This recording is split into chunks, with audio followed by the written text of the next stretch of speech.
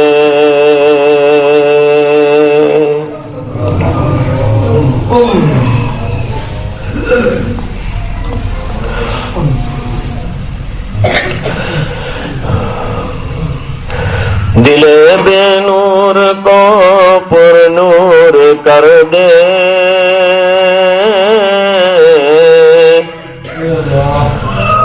اور دل مغموم کو مسرور کر دے.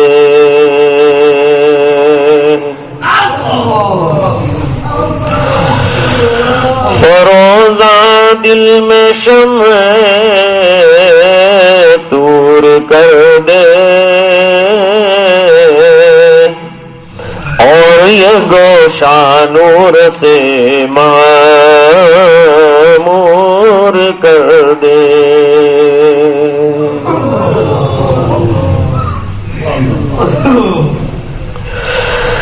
میرا ظاہر سنور جائے الہی، میرے باطن کی ظلمت دور کر دے.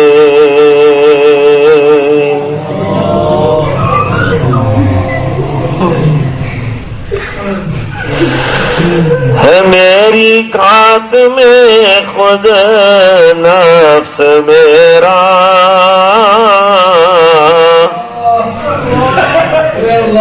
الہی اس کو بے مقدور کر دے.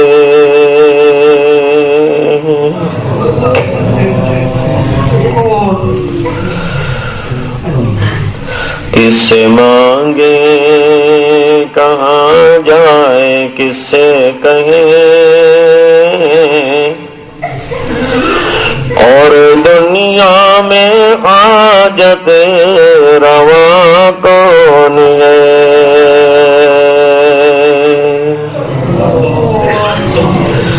سب کا داتا ہے تو، سب کو دیتا ہے تو، تیرے بندوں کا تیرے سوا کون ہے.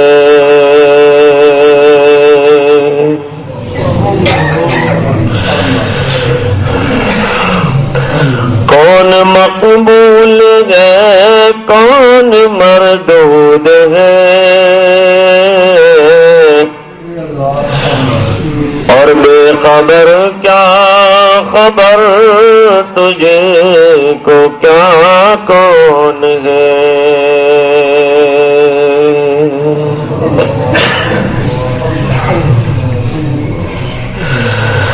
جب تو لیں گے عمل سب کے میزان پر،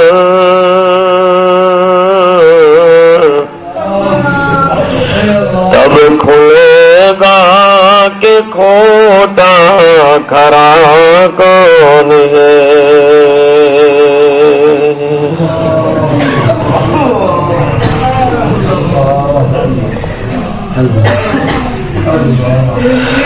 میرا رب سن رہا ہے یہ میری دعا، جانتا ہے وہ خاموشیوں کی زبان. اب میری راہ میں کوئی حائل نہ ہو، بحر و بر کیا بلا ہے، صبا کون ہے.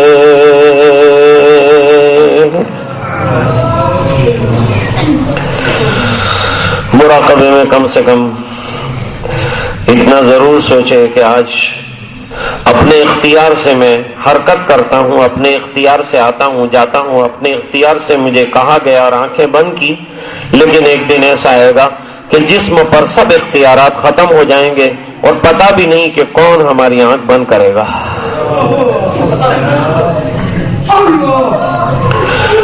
کون لے جائے گا قبرستان، کون دفنائے گا. اکیلے رہ جائیں گے کون ساتھ ہوگا؟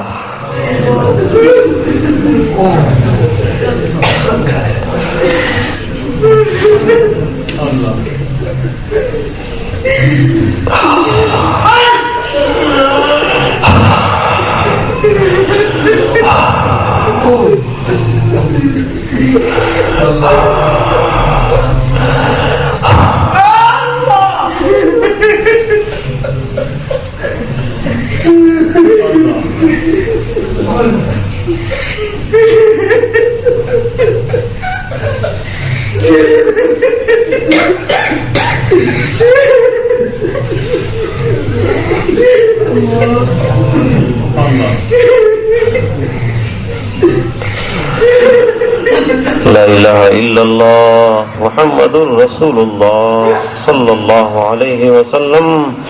اللہم صل علی سیدنا محمد وعلی آل سیدنا محمد واصحابہ وازواجہ وبارک وسلم. یا اول الاولین و یا آخر الاخرین و یا راحم المساکین و یا اکرم الاکرمین و یا غیاث المستغیثین و یا ارحم الراحمین ارحمنا واعف عنا فإنك مجيب الداعين. اللهم أرنا الحق حقا وارزقنا اتباعه. اللهم أرنا الباطل باطلا وارزقنا اجتنابه. اللهم أعنا على تلاوة القرآن وذكرك وشكرك وحسن عبادتك. اللهم إن قلوبنا ونواصينا وجوارحنا بيدك لم تملكنا منها شيئا فإذا فعلت ذلك بنا فكن أنت ولينا واهدنا إلى سواء السبيل. اللهم آت نفوسنا تقواها وزكها أنت خير من زكاها أنت وليها ومولاها. حسبنا الله لديننا حسبنا الله لدنيانا حسبنا الله لمن بغى علينا حسبنا الله لمن كادنا بالسوء. یا حی یا قیوم برحمتک نستغیث اصلح لنا شاننا کلہ ولا تکلنا الی انفسنا طرفۃ عین. اے اللہ ہمارے گناہوں کو معاف فرما. اے اللہ تو بڑا رحیم ہے. اے اللہ تو بڑا کریم ہے. اے اللہ تو بڑا ستار ہے. اے اللہ تو بڑا غفار ہے. اے اللہ تو غفور الرحیم ہے. یا اللہ تو ذی الجلال والاکرام ہے. اے الہ العالمین کرم کی بھیک دے دے اور ہمارے جرائم کو معاف فرما دے. اتنے بڑے مجرم ہیں ہم کہ ہمارے پاس کوئی حساب نہیں گناہوں کا. ہمارے اعمال نامے گناہوں سے سیاہ ہیں. نیکیاں ہماری معلوم نہیں کیا حیثیت رکھتی ہیں.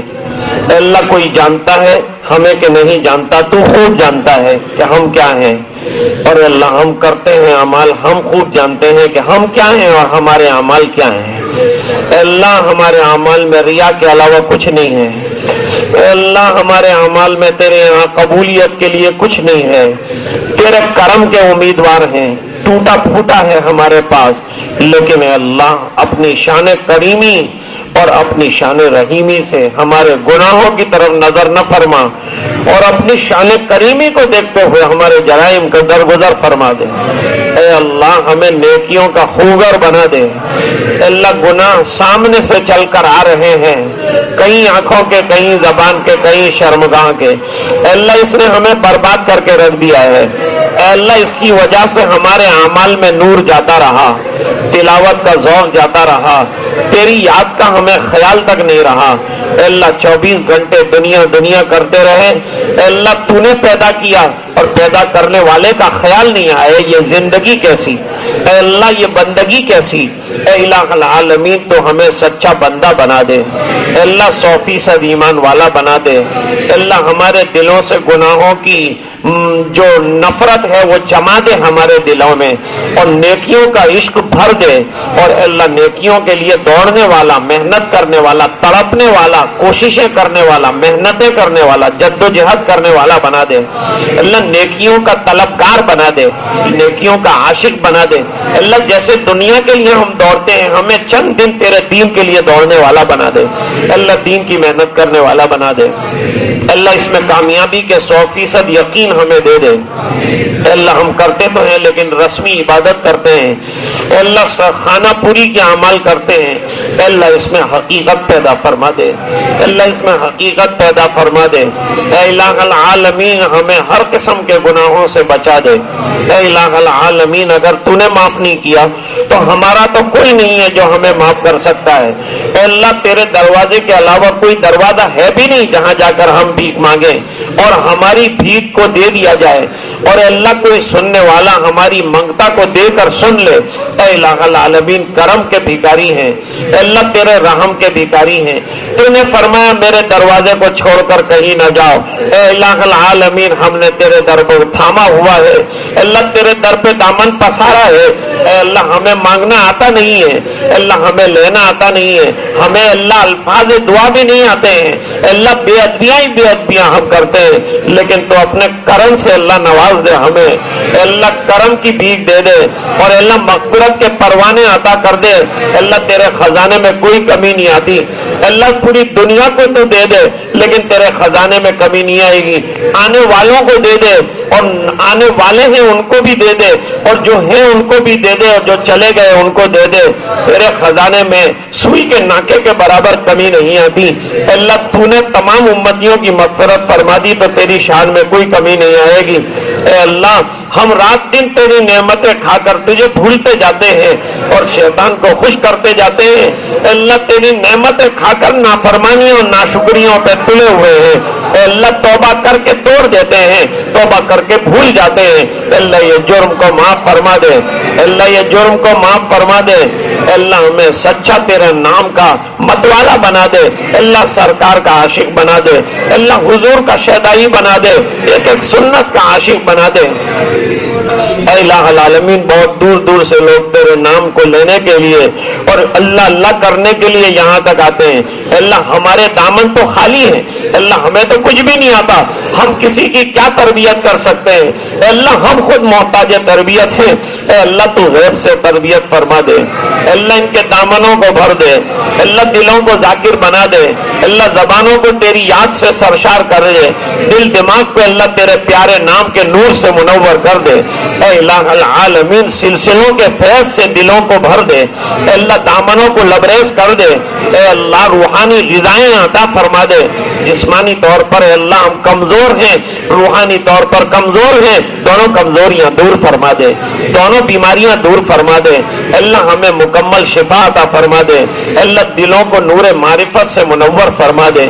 اے اللہ تو بہت بڑا داتا ہے، اے اللہ ہاتھ پھیلا کر ہم مانگتے ہیں، اے الہ العالمین یقیناً ہم جیسا مجرم کسی دنیا والے کے سامنے جا کر مانگے جس کے سامنے ہمارے جرائم بھی آ گئے ہوں تو وہ یہ کہے گا کہ اسے نکالا جائے، اس کے ہاتھ پیر توڑ دیے جائیں، اس کو ہمارے دروازے سے ہٹایا جائے۔ اتنا گندا انسان مانگنے کی جرات کیسے ہو گئی؟ لیکن کریم آقا اور اے رب کائنات اور اے جلال والاکرام اور اے ارحم الراحمین، یہ تیرا کرم ہے کہ تو نے یوں کہا گناہ کتنے بھی کرو لیکن میرے ہی دروازے پہ آنا۔ اے اللہ ہم نے تیرے دروازے پہ ہمارے ہاتھ پھیلا دیے ہیں، دامن پسارے ہیں، ہمارے سر جھکے ہوئے ہیں۔ اللہ سچی توبہ کی توفیق دے دے۔ اللہ زندگی کا بہت بڑا حصہ تجھے ناخوش کر کے گزارا ہے، اللہ باقی زندگی تیری طاعت والی زندگی بنا دے، اللہ تیری عبادت والی زندگی بنا دے۔ اللہ عبادتوں کی حقیقت ہمیں عطا فرما دے، اللہ بیماروں کو شفا عطا فرما دے، پریشانوں کی پریشانیاں دور فرما دے، اللہ محنت کرنے والوں کا محنت کرنا قبول فرما لے، اللہ دلوں کی دنیا بدل دے، اللہ دلوں کی دنیا بدل دے، اللہ دینی انقلاب ہمارے اندر پیدا فرما دے۔ اے الہ العالمین جوانوں کی جوانی کو چار چاند لگا دے، اللہ دین کے کام میں ان کو لگا دے، اپنے فضل سے قبول فرما دے۔ اللہ گناہوں میں ڈوبتی ہوئی زندگیاں بچ جائے، اللہ بربادیوں کے کنارے پر آئی ہوئی زندگیاں سنور جائے، اللہ آباد ہو جائے، اس کی شکلیں پیدا فرما دے۔ اے اللہ جوان بگڑ رہا ہے بفر رہا ہے، نکڑوں پہ بیٹھا ہوا ہے، وقت سلاد ہوتا ہے توجہ بھی نہیں دیتا، اے اللہ تیرا منادی پکارتا رہتا ہے، کان سے صدا ہو کر گزرتی ہے، دل پہ خیال تک نہیں آتا کہ میں مسلمان ہوں، اے اللہ ہماری یہ غفلت کو دور فرما دے۔ اللہ اس پر تو عذاب آئے ہیں قوموں پر کہ اللہ کا منادی پکارے اور نہ آئے، لیکن یہ کرم ہے تیرا، رونے والوں کا رونا اور تیرے نبی کی امت ہے، اس بنا پر اے اللہ تو ان کا یہ گناہ بھی چلا لیتا ہے، تیرے در کے سامنے بیٹھ کر مسکراتا ہوا اور ہنستا ہوا، لیکن اسے اندر آنے کی توفیق نہیں ہوتی۔ اے الہ العالمین تو اسے دل میں ڈال دے کہ یہ نماز پڑھنے والا بن جائے۔ اللہ بڑی بڑی مسجدیں بنا کر ہم سمجھتے ہیں کہ کامیاب ہو گئے، اللہ ہمیں اچھی نماز پڑھنے والا بنا دے، اللہ ہمیں سچی نماز پڑھنے والا بنا دے، اللہ ہمیں وہ سجدے عطا فرما کہ وہ سجدے تیرے دربار میں قبول اور ہمارا بیڑا پار ہو جائے۔ اے الہ العالمین کرم کے بھکاری ہیں، عطا فرما دے۔ اے اللہ ہاتھ اٹھا کے مانگا عطا فرما دے، جو نہیں مانگا وہ بھی دے دے، اللہ جو مانگنے سے رہ گیا دے دے، اللہ بے ادبیاں معاف فرما دے، اللہ ایمان پر جانے والوں کی مغفرت فرما دے، بیماروں کو شفا عطا فرما دے، پوری مجمع کی مغفرت فرما دے، اللہ ہمارے ملک کی حفاظت فرما، ہمارے نونہالوں کی حفاظت فرما، ہمارے نسلوں کی حفاظت فرما، علماء کی حفاظت فرما، مساجد کی مراکز کی حفاظت فرما، اللہ اس پورے مجمع کی مغفرت فرما، امت کے ایک ایک فرد کی مغفرت فرما، دعائیں اپنے فضل و کرم حبیب پاک صلی اللہ علیہ وسلم کے توفیل منظور فرما، برحمتک یا ارحم الراحمین۔ آئندہ ہفتے سفر کی وجہ سے حاضری نہیں رہے گی، اس کے بعد کی جمعہ میں انشاءاللہ